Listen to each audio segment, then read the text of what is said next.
Hi, I'm Lenice Brothers, a registered nutritionist, women's health, hormone, and menstrual cycle coach, and the founder of Eat, Love, Move, a nutrition and well-being practice. This is the Period Story Podcast, where in each episode, I sit down with a guest to talk about their period story. We get behind some of the myths and misconceptions about periods and so much more. Now, on to today's guest.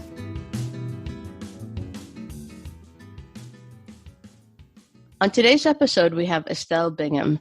Estelle is a fourth-generation psychic and has been meditating from 6 years old, so the journey of the soul has been an integral part of her life since the very beginning. She is committed to helping others heal, express truth, and embrace and embody their true joy and potential. Welcome to the show. Oh, thank you, Lenice. Very excited to be here finally. Yeah, happy to have you. So let's get into the story of your first period. Can you share with us what happened? Yeah, I had to think about this. I've been thinking about this all week, actually. And but I do remember my first period because I was one of the last girls in my group of friends to get my period. Everyone started getting their period quite early at school. And this was the 80s. And so they were like 11, 12, and it was this moment within our group it was a sort of that real coming of age. Like it was quite exciting, like you're going to get your period, you're going to get your first bra, and I was like hanging around, what's going on, and I got my period at 14, and it was actually I was looking forward to that. So I remember getting my period and actually kind of being really quite happy about it. So that was quite a positive experience. Yeah. Why were you so happy about it? I felt that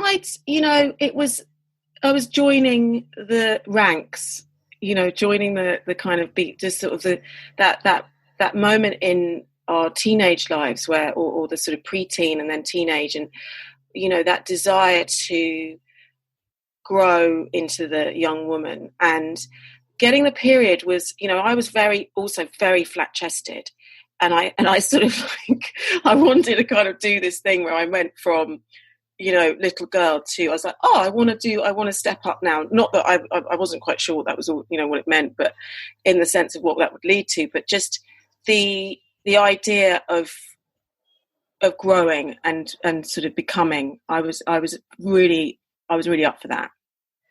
And when you got your period, was it everything that you thought it was going to be in your kind of previous excitement and imagining of the future?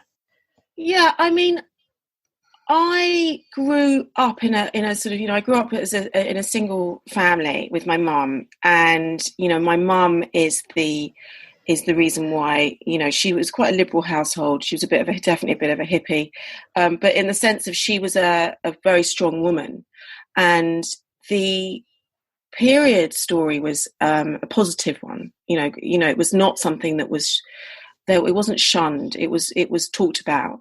But in wider society, there was this kind of strange split between this excitement, this internal excitement with your friends, with your girlfriends, and then the wider experience of the period, which was that it was something, it was at that time it was talked about, you've probably heard about this, but it was the curse, or it's, oh my God, it's that time of the month. So we kind of met it with these two truths, like one of them was like, oh, excitement, and the other one was like, oh my God, I've got my period again. And it was all like it was a story.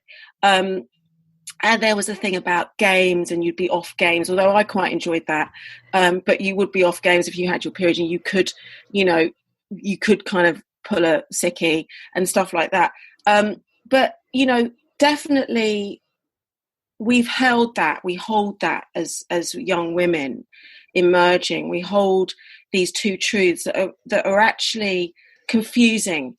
They are confusing, and it's sort of subconscious, confused messaging that we don't process at the time, but we hold it as we are emerging into our blossoming. We hold these two truths. So one of them is actually to not like who you are, and one of them is kind of quite excited. But it's it's a push-pull experience from the beginning. What do you think it takes to reconcile those two truths and move away from that push-pull of menstruation? Well, what I'm loving at the moment is the sort of, especially in my work and what I'm seeing is the sort of with the millennials, or a lot of young people, and a lot of interest in wellness, a lot of interest in, that leads to mindfulness, that leads to an interest in crystals, and it leads to an interest in, the phases of the moon. But ultimately, what's happening there is that there is an interest growing for who we are inside, and to begin to really tap into that truth. And so for me, it's about reconnecting to the sacredness of life, and really remembering that we are actually sacred, and our menstruation is part of who we are, and it's a beautiful part of who we are. In ancient cultures, and I mean, especially in the Native American culture, when women menstruated, they would have a moon lodge. They would gather, they would have a moon lodge, and they could take time out to rest, to nourish, and to dream. And that time, whether it's 3 days, 2 days, 7 days, is a time to come back to yourself. And it's just about that, really. It's just about these moments in time, these moments in our days, these moments in our cycles, these moments in the month, where we recognize and listen to the internal workings of who we are, and actually just honor them. So when we are feeling a bit grumpy, a bit moody, a bit emotional, we are emotional, right? Because it's our body telling us, I want to rest, I need to take some time, I'm in the process of breaking down so that I can grow again. And that's really remembering the cycle of what's happening internally and honoring that cycle. What would you say to a woman who say, I don't have time to honor this cycle, I don't have time to slow down? Well, one of the things that, I suppose, to not be time specific, but this time that we're in now, which is this pandemic, this is one of the big lessons of this time, is it's showing us about, it's teaching us about the silence. It's separating us so profoundly. It's putting us in the cave. It's putting us in the hermetic cave. Like, we're all hermits, right? So, but we're not meant to live like that. But it does teach us something about slowing down. Okay. And I understand that story of I don't have time, because, it's something that we have to work on every day. We have to come back to ourselves and remind ourselves. I mean, that's what meditation is about, right? It's like you take 5 minutes of just being mindful, just for 5 minutes out of that, all of those hours of the day, to just come back to yourself. And I would say, it is tricky. It is tricky. We don't have moon lodges, and we don't have time to sit in them. But we can listen.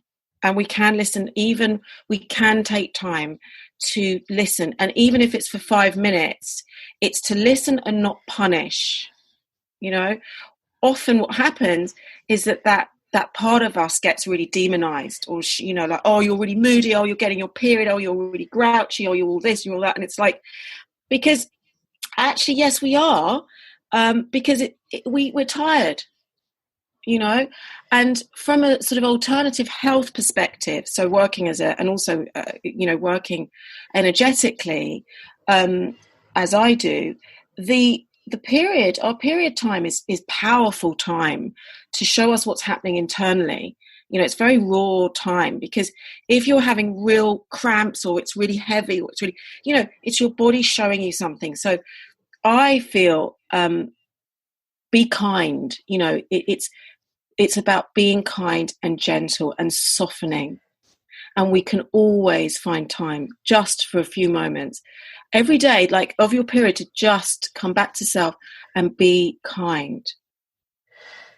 Everything you're saying, I completely agree with. And what I'm seeing now is a lot of women taking this time to slow down and actually, we know that we need to listen to our bodies, but often we push those signs aside, and taking this time to slow down and actually tuning into, okay, actually my body has been pinging these signs to me for just a long time, but I haven't listened.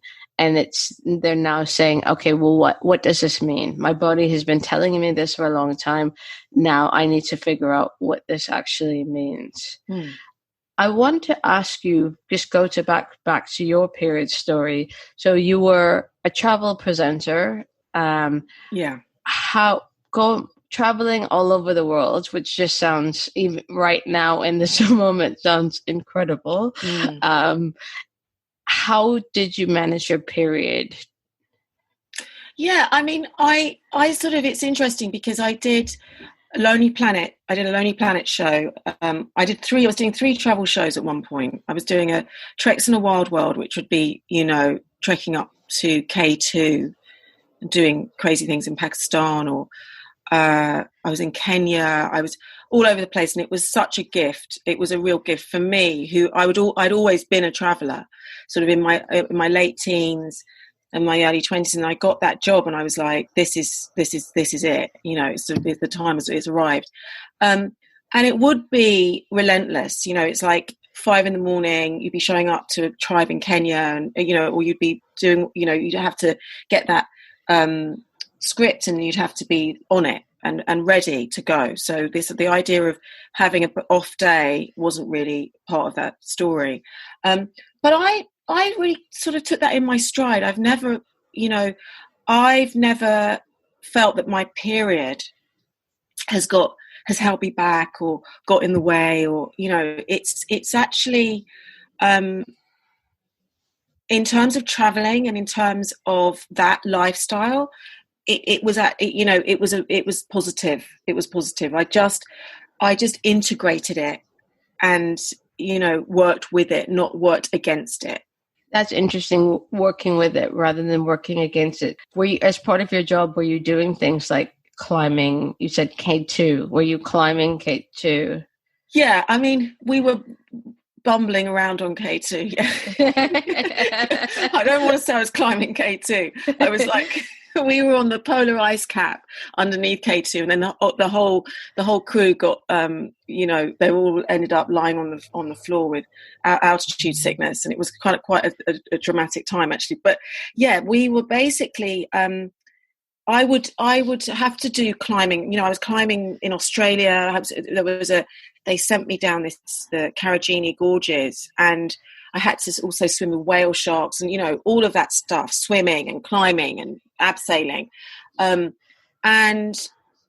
I suppose it was like one of those moments out of one of the adverts, kind of. I don't want to name any of the, but it was one of those moments. I don't want to do any product placement, but it was one of those moments, me abseiling down, and it's all good, Yeah. So yeah, it